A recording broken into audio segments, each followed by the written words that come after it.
Hello there, my name is Jeffrey McAvoy. Welcome to my channel. Before the video starts... Dude, it already started, man. You're on. Right, of course it has. I would like to thank you for watching my videos. I highly value your time, so I would like to thank you for spending it with me. I would also like to welcome the latest subscribers, without whom I would not be doing what I'm doing right now. So thank you all very much.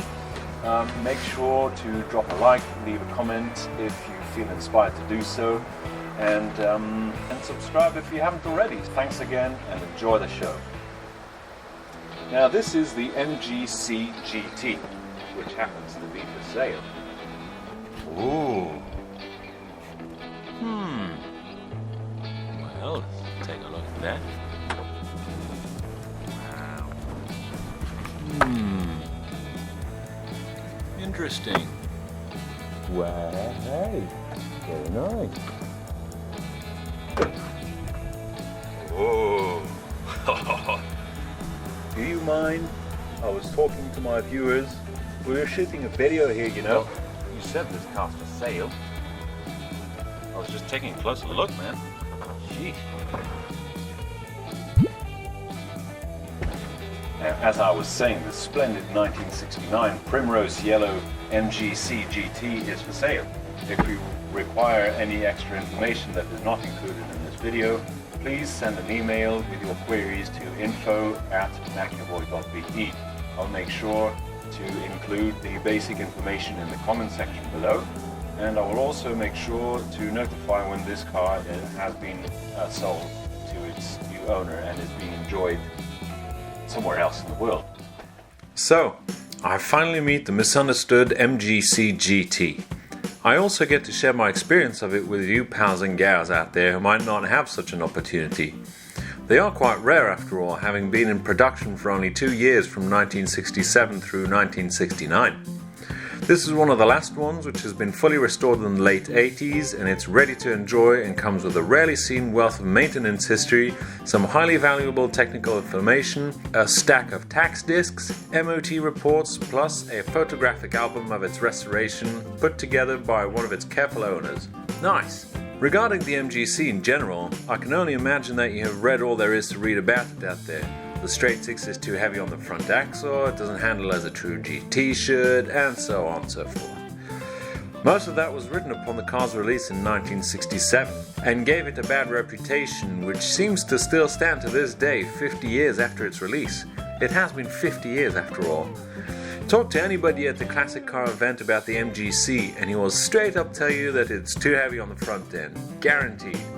Also, it's highly likely that the person giving you this statement has never driven an MGC. Try it out the next time you're at the Cars and Coffee, you'll be surprised, honestly. The thing is, standards have evolved since then, and you can't judge an MGC the way you would have at the time. This particular car will be enjoyed by its new owner on classic car rallies, shows or track days, and have to hear people ranting all day about how heavy it is on the front end. This person will also have the opportunity to give these people a ride and set things straight once and for all. Back in 1967, it was regarded as a potential touring vehicle. Who even does touring nowadays? If you want to get somewhere, you hop in your diesel-powered company car, tap a button and drive for over 900 kilometers on a full tank in little more than 10 hours. Back in 1967, however, you needed 3 days to do that, and probably as many full tanks of fuel, probably more even. So we don't tour the same way, roads are quite different, speed traps are everywhere, and here in Belgium we grow potholes like mushrooms. Traffic is dense, and we basically enjoy classic cars on a sunny Sunday most of the time. So who cares if it doesn't go sideways, tires smoking and all? So, what makes this vehicle special? Well, for starters, it was only produced from 1967 through 1969. The MGB was produced from 1962 right up to 1980. They had mullets in the 80s, even I remember that. This was initially designed to succeed the Austin Healey 3000 Mark III, but given the poor acclaim it received at the time, BMC pulled the plug on the project after churning out a little over 8,000 MGCs in Roadster and GT form. This particular car is getting scarce. It's still very much underestimated today, making it great value at the moment. You want bang for your buck? buy an MGC. Now, this one's for sale, remember? We all see MGBs at classic car events, several sometimes, and that's great. An MGB is your entry ticket into the classic car world. An MGC, on the other hand, is your entry ticket to the mystique, the unknown, the unusual, the rare part of MG's history. I truly consider myself lucky, and I'm highly grateful being commissioned to sell this fully documented example. One of the lucky few, in fact, to be able to actually drive an MGC GT and come up with a formal, unbiased opinion of it. Obviously, I have no idea what the new car scene was like in 1967, but now that it's considered a collectible classic car, I can tell you for certain, this car is an absolute blast to drive. MGBs are great cars, but have nowhere near as much grunt as this has to offer. They both have good torque on the low end, but remember, we have 6 cylinders pumping here. And the sound, floor it in third, it pulls away so nicely. You would have to drop a gear and a beat to do that. Regarding power, the MGB has 90-something brake horsepower to play with, while the MGC has 145. Well, when they were new at least.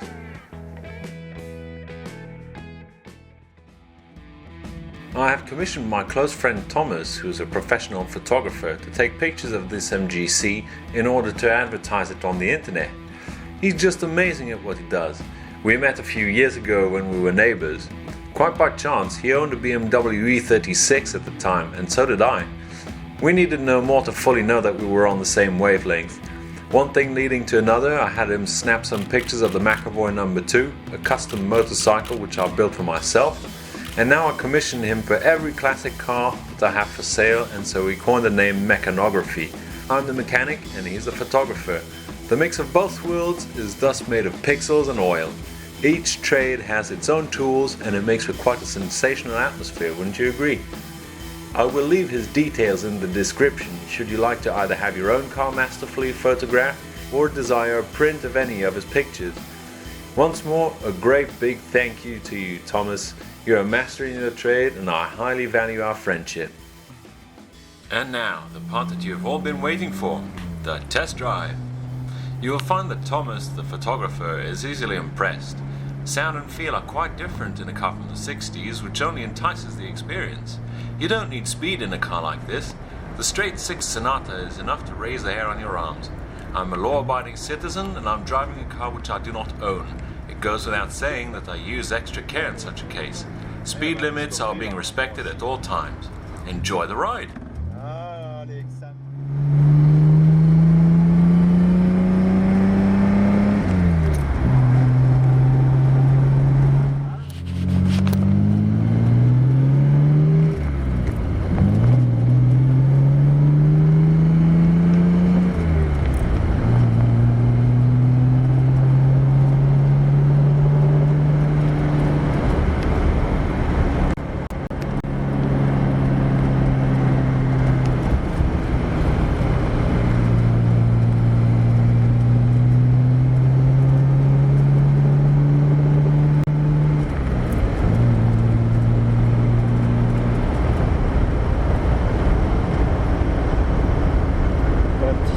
sympathique ici.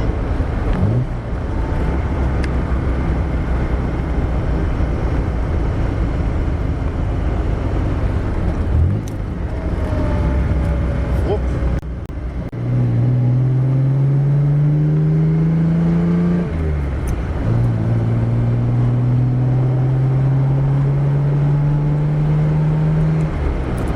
Vache.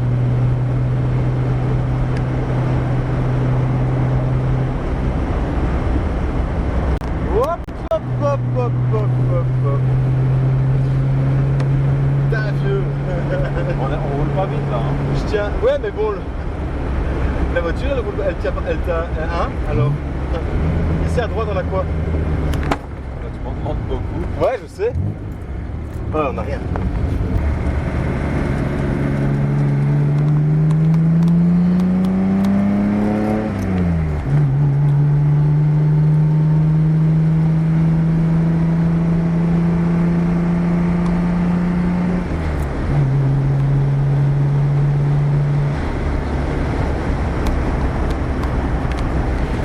extrait, Geoffrey.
C'était sympathique. Chouette petite passade. Ouais, c'est chouette, c'est pas Well, that about wraps up this MGC GT review and test drive video. I truly hope that you enjoyed it. If you did, make sure to drop a like and even leave a comment. If you haven't already, subscribe to my channel. On top of classic car reviews, you will find mechanical or how-to videos and a lot of radio controlled content as well. Thank you all for watching, and I will catch you all in the next video. Until then, all the best. Jeffrey McAvoy, over and out.